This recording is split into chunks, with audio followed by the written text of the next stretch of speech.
How's it going, everybody? This is Philip. That's my hand you see drawing the picture in front of you. Right now we're doing a little preview stage, kind of wet your whistle and show you what you have in store. Now we're on to the actual picture. So what we've got going on here is, this is a drawing of mine of my favorite comic book character, Superman. As you'll see at the end, I used a couple of different references to make the picture.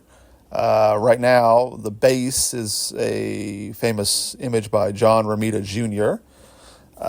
His musculature is way different than what I would be drawing. This is basically just me trying to keep up with the silhouette of his drawing and realizing just how beefy the under construction would have to be.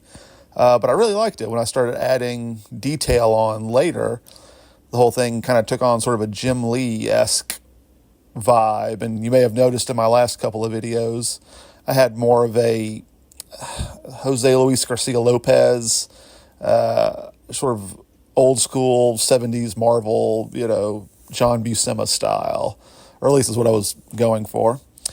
Here's a version of a face that's about to get erased. There it goes. I was trying to go for a specific likeness with a particular actor with this drawing. That didn't quite work out, so I just erased it and went back to my classic Superman face. Kind of learned how to draw Superman's face from drawing Gary Frank pictures over and over again. That's how I learned how to draw Superman's nose. It seems like no matter what you do, if you draw that particular nose, it comes off looking very Superman-esque to me. I guess you could call that a Chris Reeve nose, considering how much Gary Frank usually likes to draw influence from Christopher Reeve in his drawings. This is one of the few drawings I've done here for YouTube for this channel where I actually liked the sketch better than the finished product. So far, I feel like my sketches have been solid meh, and the inks and colors are where the picture really comes together. But this sketch, I feel, looks so good that when I start putting inks and colors on it at the end, it really loses something. Part of the fun of doing these has been going back and watching myself draw and realizing the same mistakes that I tend to make over and over again.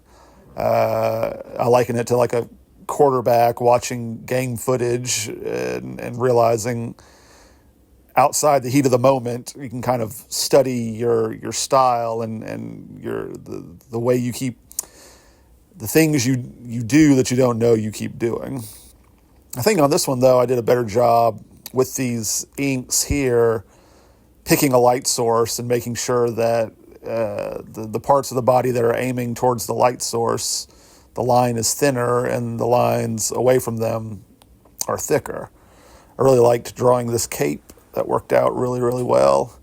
I used the thinnest pen I have in my collection to draw that cape, and it came out really well. I think that same pen was being used to draw the hair, and now I'm using a big fat pen to black them in.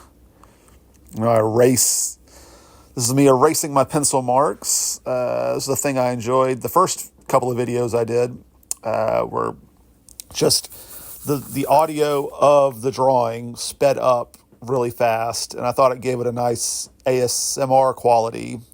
And then I had enough people, my wife included, told me, maybe do one with music. So we did one with music yesterday, and I liked that, but a friend of mine who's also a YouTuber had said, well, the kind of video you're doing, maybe talk in the video, kind of give like a running commentary of the things you're doing. This is where the drawing goes off the rails for me. I did not realize that this was going to look so bad on camera, this brown. I was going for more of a tan look, and then just no matter how, once I checked the video, no matter what, it was like too late. It looks a little better when it comes back, and then when I add in a metric ton more black to the image later, I think it evens out. But again, I got to pay more attention to what things look like, what colors come across on the screen versus what they look like under a really bright ring light in a very well-lit room. So this complete video, the unedited, unsped up version, is marked at 55 minutes. So it took me under an hour to go from a blank page to the fully colored image you'll see at the end of the video. Each section is in a different speed. Basically the pencil drawings are all done at about 10 times speed. Inking's done at about 7.5, coloring's done at 5 times speed, and then the last little bits like signature and kind of lingering's about 2.5 times speed. I tried doing 10 times at one point through the whole thing, but it kind of made my eyes bleed. I had discussed or thought about the idea of doing, just doing it at regular speed. That would be about an hour long video. I get bored looking at that, and it's my video. I can't imagine anybody else on earth would want to watch a live drawing of me, an hour long. Maybe, I don't know what would be for sale here. Probably should have left. That looks pretty good. I think, let me know in the comments or what have you, if you think, if you would want to see one of these at regular speed, if that's something that would, jump out at you, let me know. For now, though, I'm going to keep doing this sped up version and see how this talking sounds. I like Jim Lee. It was an old Wizard magazine. Jim Lee had when he was doing the For Tomorrow arc of Superman, he had a bunch of drawings of his and him kind of explaining his thought process. I think they're probably in the collection for that series, Superman For Tomorrow. He talked about not putting black on the cape or the insignia, that he thought it looked cooler to keep them kind of luminescent. And it's always been a thing that stuck with me ever since I read that.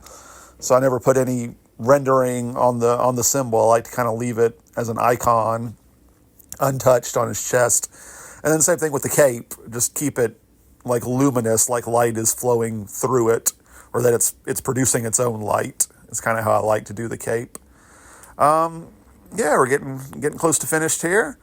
Just throwing some stray marks on there and trying to, like I say, that the whole thing hangs together a little better with all that extra black on it. I was hoping not to put that much black on there to start with, but seems to be when in doubt, I just grab a black pen and just cover everything I've messed up in shadow. Here's my signature coming up. Or my little maker's mark. That's my initials. And then today's date. Thanks, guys, so much for watching. Let me know what you think about this new format in the comments. Coming up here, these are the references I used when I was looking at while I drew that picture. Thanks, guys. Bye.